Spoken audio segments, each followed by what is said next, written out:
My name is Dr. Natalie Chen. I'm 31 years old, and I earned my PhD in neuroscience through 8 years of research that rewrote how we understand traumatic brain injury recovery. But 3 years ago, before anyone called me doctor, before my dissertation was published in 3 major journals, before hospital networks started adopting my protocols, I was the daughter who graduated alone. My family promised to attend my PhD graduation ceremony. They swore on everything that mattered. My mother cried on the phone 2 weeks before, saying how proud she was. My father sent me a long text about how this was the culmination of all our sacrifices. My sister posted on Facebook asking friends to send congratulations because her baby sister was becoming a doctor. Then, the morning of my graduation, at 6:47 a.m., my phone rang. It was my mother. Her voice was shaky, apologetic, devastated. "Sweetheart, I'm so sorry. Your sister's baby has a terrible cold. High fever. We can't leave him. This is a family emergency. You understand, right?" I sat on the edge of my bed in my cap and gown and said I understood. I graduated alone in front of 2,000 people. No one cheered my name. No one took photos. No one hugged me afterward. Then 6 hours later, my sister posted 47 photos on Instagram. My entire family at Disneyland.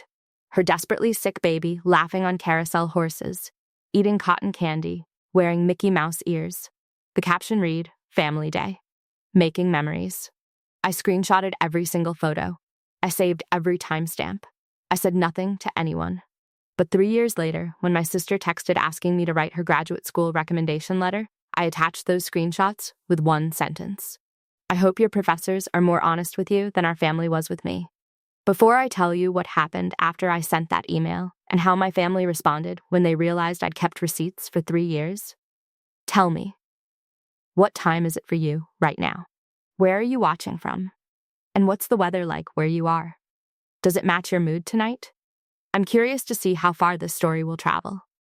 The morning of my PhD graduation was supposed to be the happiest day of my life. I had spent 8 years working toward this moment. 8 years of 80-hour weeks in research labs. 8 years of failed experiments, grant applications, peer reviews, and presentations to rooms full of people who wanted to find holes in my work.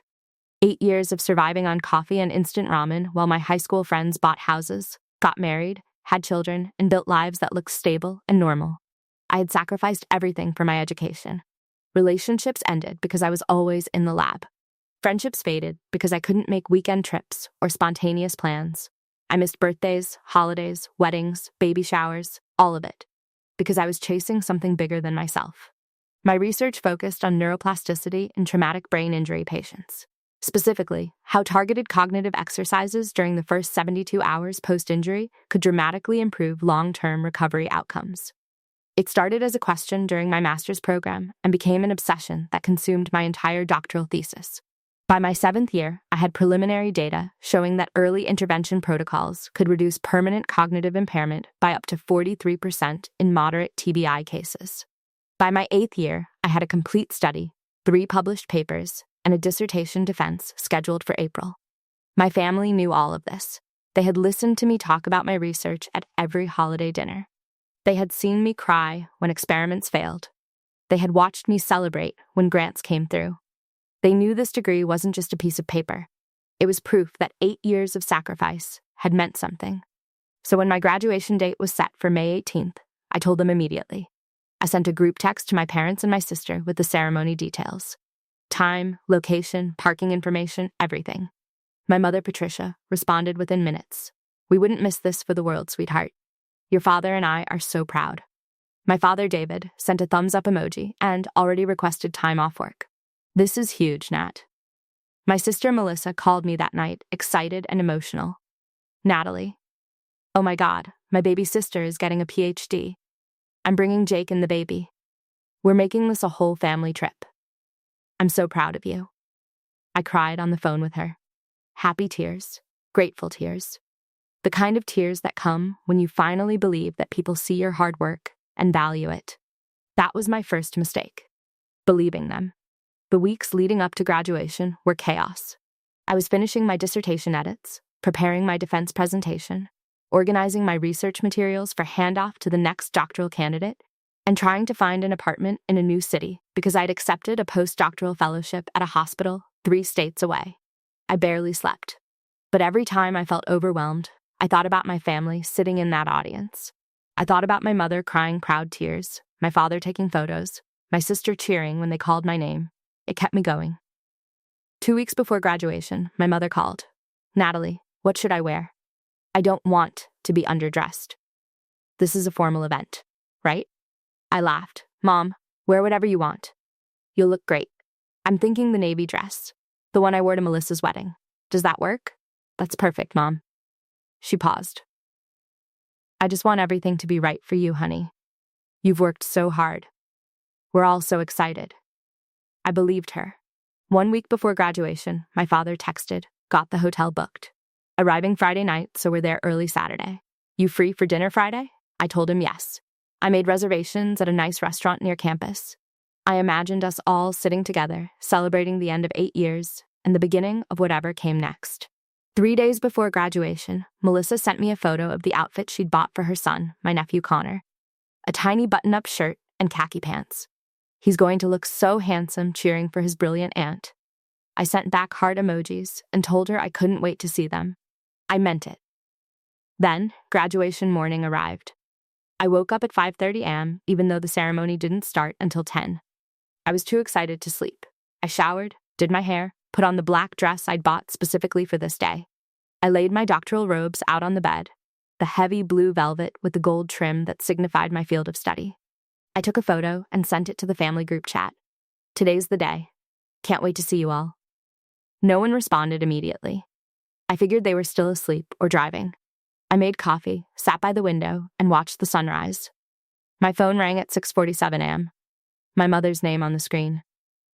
I answered, smiling.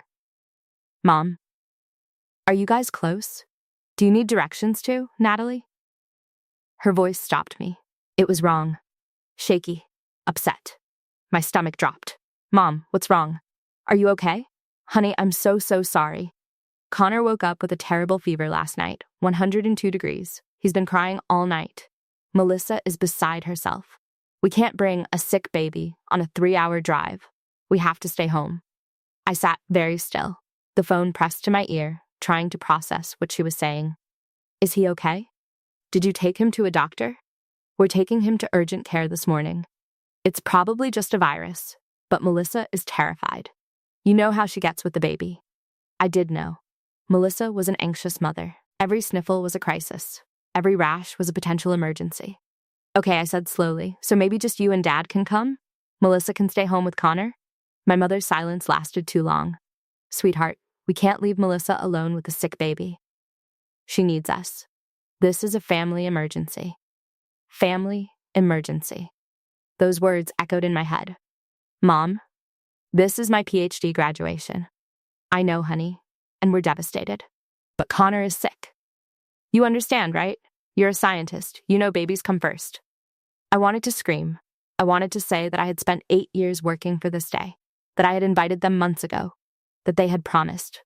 But I was 28 years old, sitting alone in my apartment in my graduation dress, and I was being told that my nephew's cold was more important than my doctoral degree.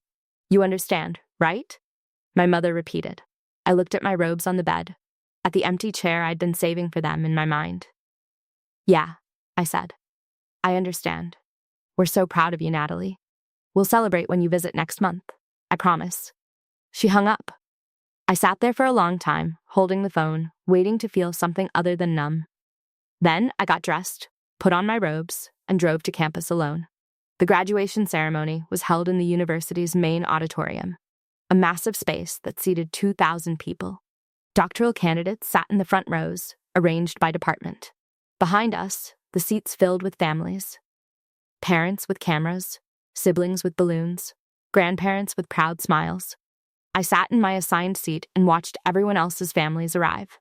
The woman next to me, another neuroscience PhD named Ava, had 7 people in her row. Her parents, her partner, her 2 brothers, her grandmother, and a friend holding a massive bouquet. She kept turning around to wave at them. They waved back, beaming. I turned around once. My row was empty, except for me. I faced forward and didn't turn around again. The ceremony started at 10 a.m. The university president gave a speech about perseverance and achievement. The dean of the graduate school talked about the doctoral candidates and how we represented the future of research and innovation. Departments were called one by one. When they announced the neuroscience PhDs, I stood with my cohort and waited in line at the side of the stage. Ava went before me. When her name was called, her family erupted. Cheering, clapping, someone screaming, "That's my baby." The whole auditorium heard it.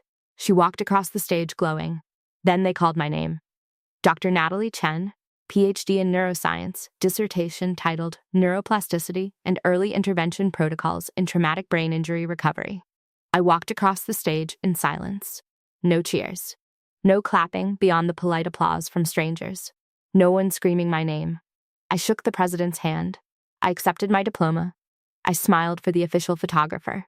And then I walked off the stage and sat back down. Ava leaned over and whispered, "Your family couldn't make it?" I smiled and lied. "They had an emergency." She squeezed my hand. "I'm so sorry." "Congratulations, Dr. Chen. You earned this." I nodded and focused on not crying. After the ceremony, everyone poured out onto the lawn for photos. Families swarmed their graduates. I stood by a tree and watched. Ava's grandmother was crying. The woman from my cohort who studied molecular biology was being hugged by at least 10 people. A guy from the chemistry department was popping champagne with his entire extended family. I took a selfie in my cap and gown. Just me. Then I posted it to social media with the caption, "Dr. Chen, PhD," and I went home. I didn't go to the reception. I didn't join my cohort for celebratory drinks. I drove back to my apartment, hung my robes in the closet, and sat on my couch, still wearing my dress. I thought about calling my mother, asking how Connor was, asking if they felt bad for missing the most important day of my life. But I didn't. I just sat there. Then, at 4:36 p.m., my phone buzzed. Instagram notification. Melissa had posted a photo. I opened it. My sister, grinning in front of Sleeping Beauty's castle. My mother and father on either side of her. Connor in my mother's arms, wearing Mickey Mouse ears, laughing. The caption, "Family Day at Disneyland, making magical memories with my favorite people." I stared at it. Then I scrolled. 47 photos total. Posted over the course of 6 hours. My family had left for Disneyland at 7 a.m., 1 hour and 13 minutes after my mother called me crying about Connor's 102-degree fever and how they couldn't possibly travel. There were photos of Connor on the carousel. Connor eating a churro. Connor meeting Donald Duck. Connor laughing in my father's arms. My mother holding cotton candy. My sister and her husband kissing in front of the Matterhorn. Every single timestamp. Every piece of evidence that they had lied to my face and chosen a theme park over my graduation. I screenshotted all 47 photos. I saved every one to a folder on my laptop labeled May 18. Then I closed Instagram and didn't open it for 3 months. I also didn't call my family. I didn't text. I didn't respond to my mother's message 2 days later asking how the ceremony went. I went silent. And I stayed silent for 3 years. The first few weeks after graduation were the hardest. I moved across the country for my postdoctoral fellowship at a hospital research center in Boston. I threw myself into work with the kind of focus people use to avoid feeling anything. My research expanded. I started running clinical trials with TBI patients, refining the early intervention protocols I'd developed during my PhD. The data was extraordinary. We were seeing recovery improvements that exceeded my dissertation projections. Patients who should have had permanent cognitive deficits were returning to normal function. Families were crying in my office, thanking me for giving them their loved ones back. My work mattered. It was saving lives. But I was doing it alone. My family called. A lot, at first. My mother left voicemails. "Natalie, honey, are you okay? We haven't heard from you. Call me back." My father texted. "Nat, did we do something wrong? Please talk to us." Melissa sent long messages. "I don't understand why you're ignoring us. Mom said you were upset about graduation, but we explained about Connor. He was sick. You're a doctor. You should understand that babies come first. Please don't punish us for prioritizing family." I read every message. I didn't respond to any of them. By month 3, the messages slowed. By month 6, they mostly stopped. My mother sent occasional texts. "Thinking of you. Hope you're well. Happy Thanksgiving. Merry Christmas." I didn't reply. I built a new life in Boston. I made friends with other researchers. I dated briefly, though nothing stuck. I published 4 more papers. I presented at conferences. I became known in my field as one of the leading experts on TBI recovery protocols. And I didn't tell my family any of it. Year 2, my work got bigger. A major hospital network adopted my protocols system-wide. I was invited to speak at a national neuroscience conference. I won a research award that came with $50,000 in grant funding. I bought myself a condo. I got a promotion. I lived an entire life, and my family knew none of it because they had chosen Disneyland over the daughter who spent 8 years earning the right to be called doctor. Then, in year 3, something shifted. I started therapy. Not because I was falling apart, but because I realized I was functioning too well. I wasn't sad. I wasn't angry. I was just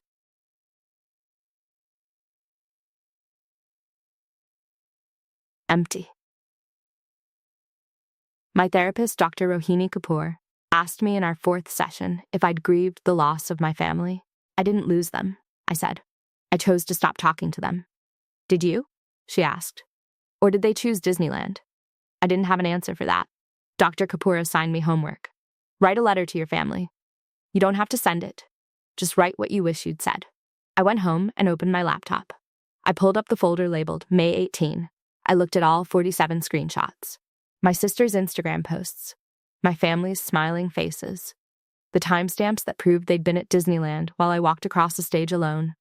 And I started writing. The letter took me 3 weeks. I wrote drafts, deleted them, rewrote them, cried while typing. Finally, I had something honest. Dear Mom, Dad, and Melissa, 3 years ago, you promised to attend my PhD graduation. You swore you'd be there. You knew how much it meant to me.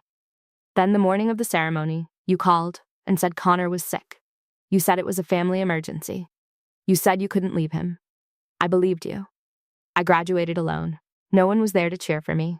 No one took photos. No one hugged me afterward. I stood on a lawn surrounded by families celebrating their children, and I had no one.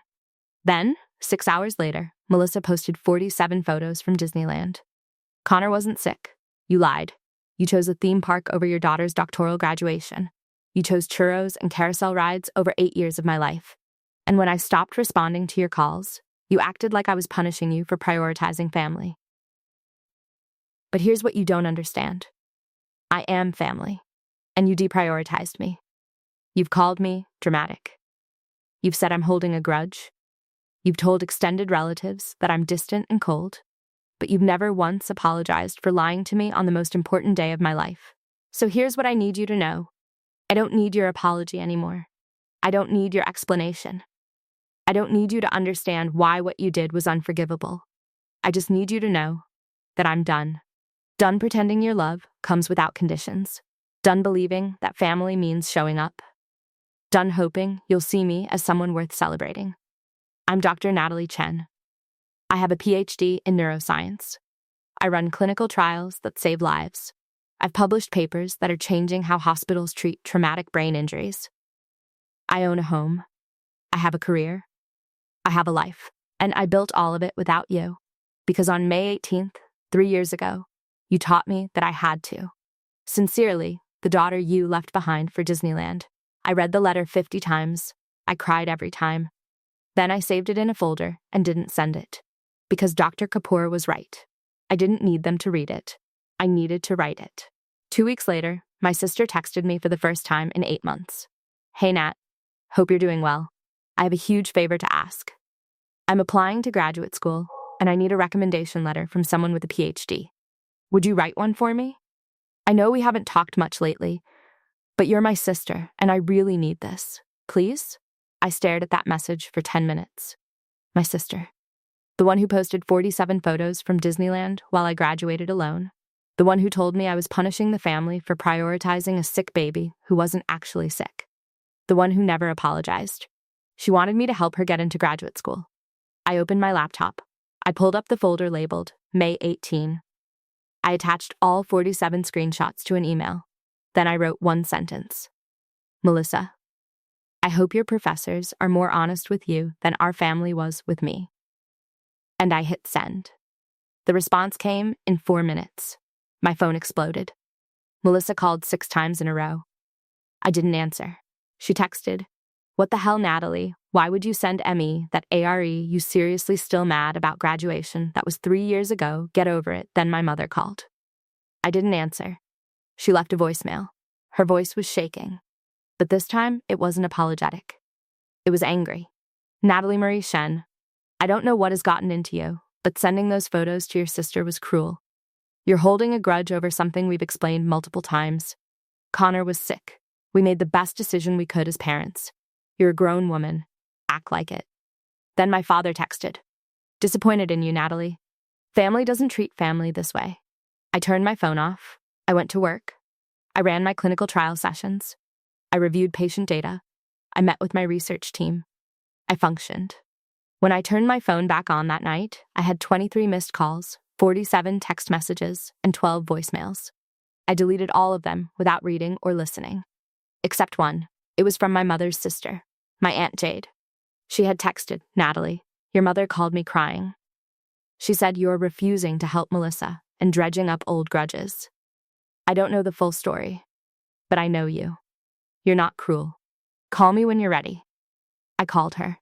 Aunt Jade answered immediately. "Natalie? Hi, Aunt Jade. Sweetheart, what's going on?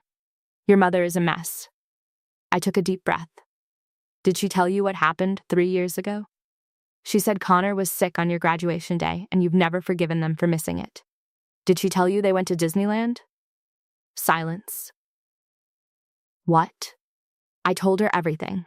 The phone call at 6:47 a.m. The 102-degree fever that didn't exist. The 47 Instagram photos timestamped throughout the day. Graduating alone in front of 2,000 people while my family rode Space Mountain. Aunt Jade was quiet for a long time. Then she said, "Natalie, I had no idea. No one did. Because I didn't tell anyone. I just stopped talking to them. Your mother told everyone you were too busy with your fellowship to visit. She said you were focused on your career."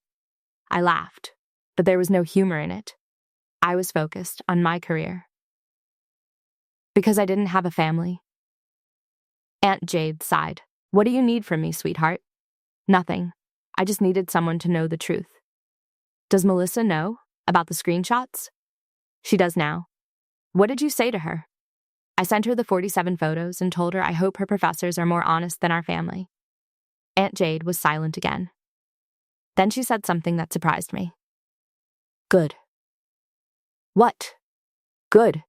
She needed to see that. They all did. Over the next week, things escalated. Aunt Jade called my mother. She confronted her about the Disneyland photos. My mother's story changed 3 times. First, Connor had been sick, but improved quickly, so they decided to salvage the day. Then, they had booked Disneyland months in advance and couldn't get refunds. Finally, she admitted they had chosen Disneyland because they'd already paid for the tickets and my graduation was just a ceremony. Just a ceremony. 8 years of my life. Reduced to just a ceremony. Aunt Jade sent me a text after that call.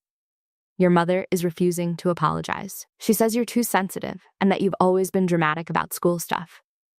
I'm sorry, Natalie. You deserved better." I didn't respond, but I saved the text.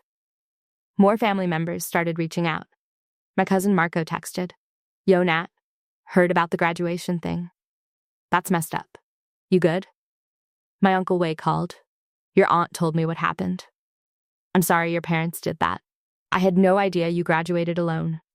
One by one, the family found out. Not because I told them. Because Aunt Jade did.